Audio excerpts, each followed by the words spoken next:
Hi everyone, how are you doing? I hope everything is okay. Today I will teach you everything you need to know to begin working with JavaScript. Throughout this course, we're going to practice each topic and work on real-world projects together, like to-do list, form validation, interactive quiz, and calculator, responsive navigation menu, rock, paper, scissors game, and finally, I can assure you that it's gonna be a lot of fun to learn. So let's see how JavaScript came up to light.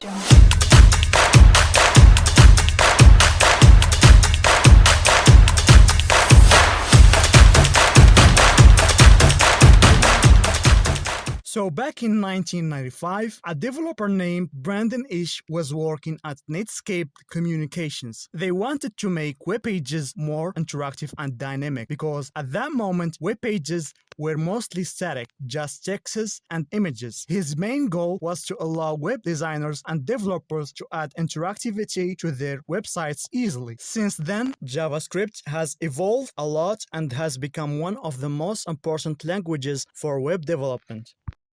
So what is JavaScript? JavaScript is a programming language that we use in combination with HTML and CSS to make websites do interesting things. It brings web pages to life, making them interactive, and what I mean is that it can make buttons work, show animations, and even change what you see on a website without reloading the page. It all happens right in your browser like Chrome, Firefox, or Safari. No need to install anything extra. But first, let's quickly go over what happens when you open a web page in your browser. When you type a web address and hit enter, your browser asks for three types of files from the website server: HTML and CSS and JavaScript. So we all know that HTML creates the structure of the web page. It decides what elements will be on the web page, like text, images, and buttons. The CSS styles these elements. It sets colors, fonts, layouts, and other design aspects to make the web page look nice. And last, JavaScript makes the web page interactive. It adds dynamic features like animations, form validation, and responses to user actions. So after processing all these files, the browser displays the final web page with all content, styles, and interactive features working together. So make sure you're comfortable with HTML and CSS before starting this series.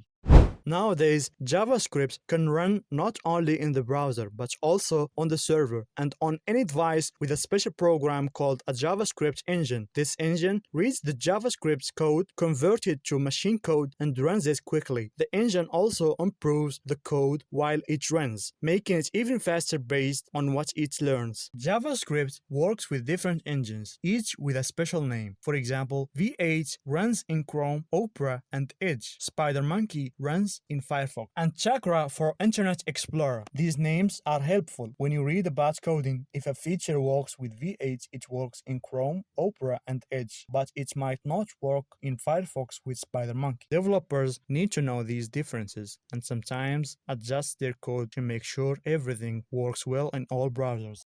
So JavaScript in your web browser can do a lot of things to make websites interactive and useful. It can change website content, communicate with servers, react to your actions, show messages, store information.